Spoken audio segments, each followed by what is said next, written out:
from 2021. This is the first part of the movie, directed by Denis Villeneuve, who made Arrival and Blade Runner. Harkonnen's army attacked Arkanis, taking their spice to become rich, leaving Chani, played by Zendaya, and her friends and family with not so much.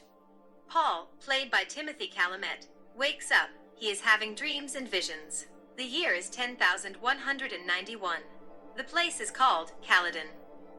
His mother is Jessica, played by Rebecca Ferguson. Paul is asking for a glass of water, but the mother wants him to use the voice, which is a special weapon that allows you to influence other people's actions. Paul is still learning his skills and responsibilities through the videos. He is learning about Arrakis, where only Fremen people have adapted to survive. In the desert, with the sandstorms, there are also giant sandworms known as shai. Because of long exposure to spice, Fremen got blue eyes. Spice can be used for interstellar travel, and its most valuable substance. Duke is Paul's father, played by Oscar Isaac and Gurney by Josh Brolin. Harold arrives with the members of the Imperial Court. The Duke is sent by the Empire to take control of the spice operations on Arrakis. For 80 years, Arrakis belonged to House Harkonnen. Duncan, played by Jason Momoa, is a swordmaster in the service of House Atreides. Paul and Duncan are really good friends. Paul wants to come with Duncan tomorrow, when he will visit Arrakis, because Paul dreamed that Duncan died there in a battle. But Duncan doesn't believe in that. Duke's plan is to make an alliance with the Fremen. Gurney is teaching Paul to fight with a weapon, but Paul is not very enthusiastic about it. Before the fight, they turned the shield, so they can practice without harming each other. GD Prime is the place of the House Harkonnen. Dave Bautista is the Beast Rabbin, and Baron is Stellan Skarsgård. Jessica is concerned about her son's abilities, and she wants to test him. If he is a chosen one, a messiah. The Reverend's mother is here. She was Jessica's teacher. Dr. Yug is here to check Paul's vitals. But the doctor also whispers to Paul to be careful. Paul has to put his hand into the box, where he will meet pain. And she holds a poison needle to his neck, so if Paul removes his hand from the box, he dies. Paul needs to control himself and don't act like an animal. Paul managed to control his fear and passed the test. The voice he learned from his mother was supposed to be only used by a female. We know that, in order to be a leader, your whole life is focused on training, and nothing else matters. House of Atreides is ready to go on Arrakis. This city looks very interesting. The build is out of this world, and the cinematography is top-notch. There are 2 moons. The bigger one is called the Hand of God. Jessica picked a new housekeeper, named Shoutout Mapes, who gave her a weapon as a gift. It appears that she is a Freeman. The heat is very strong, so no one goes outside during the day. Sandworms are the most dangerous organism on the Arrakis, and rhythmic noises attract them. In order to manipulate them, you need to walk in dance motion, like the natural sounds of the desert. After that, a hunter-seeker comes inside, and Paul destroys it. Right then, we notice a giant spider. Later, Duncan comes back. He survived, living 4 weeks with a Freeman. Their leader is Stigler, played by Javier Bardem. He spits. It's a gift of his body moisture, and they accept it. Stigler is not happy, because others come and take spice, and give them nothing in return. Duke offers protection for their people. Duncan gives to Paul a par compass, because moons here have a magnetic field. And a simple one would not work. Duncan admires the Freeman lifestyle. However, Dr. Leek Kynes is here. She helps them with the stillsuit, which cools the body. But Paul doesn't need help. He set up everything perfectly, even though he is wearing it for the first time. They are flying above a worm's territory, where they found one of the harvesters. Aircraft is looking for a worm sign. Worms come when they heard some noise. Shield also can't be used, because it attracts the worms. After a while, Big Worm decided to welcome his guests. Cariel comes to lift a crawler, but one of the anchors is disabled, so they cannot help. 21 people are down there, and Duke will help to evacuate them. 7 people in 3 ships, which are very well designed and useful. When Paul came down, he got a vision and heard voices. Gurney gets him in the last moment, before an angry worm took him as lunch. The whole crawler disappeared beneath them. We can conclude that the worm is a little hungry. The doctor said that Paul was sensitive, and it's an allergic reaction. But Paul admits he had a vision. He saw a girl-like in every vision. But this time a knife is important, and someone will give it to him. In a vision, we also see Jessica with a baby, and found that she was pregnant, even though she was unsure.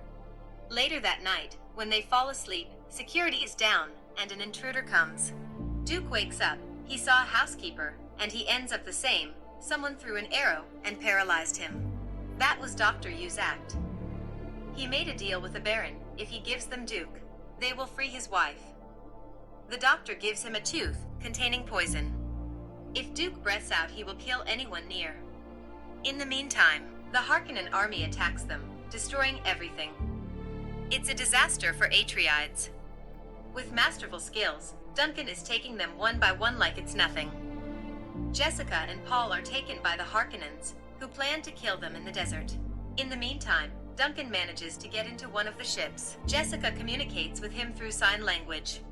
Paul tries to use his voice and control them in order to free himself and his mother, but he failed. Just before he kicked him out, Paul succeeded, and with his mother's voice, they controlled him to kill one of his friends. Then the other two dies. Everything they had is gone. They delivered Duke to a Baron, Vladimir. After the meal, Baron started flying like a balloon, which is one of the reasons why he is fat. Duke began to whisper, and Baron put the shield on and gets closer to hear. But Duke took the poison from the teeth, and all present in the room died except the Baron. Paul finds his father's ring, and they know he died. Music is magnificent in every scene. We knew that, since there was one and only Hans Zimmer. In the next scene, Duncan came to Kynes. It seems like the Emperor sent them here to die. Not long after, Paul have a vision again with the same girl, and not only that, he is fighting in a big battle. The war is spreading everywhere. Paul is scared, and his mother comforts him.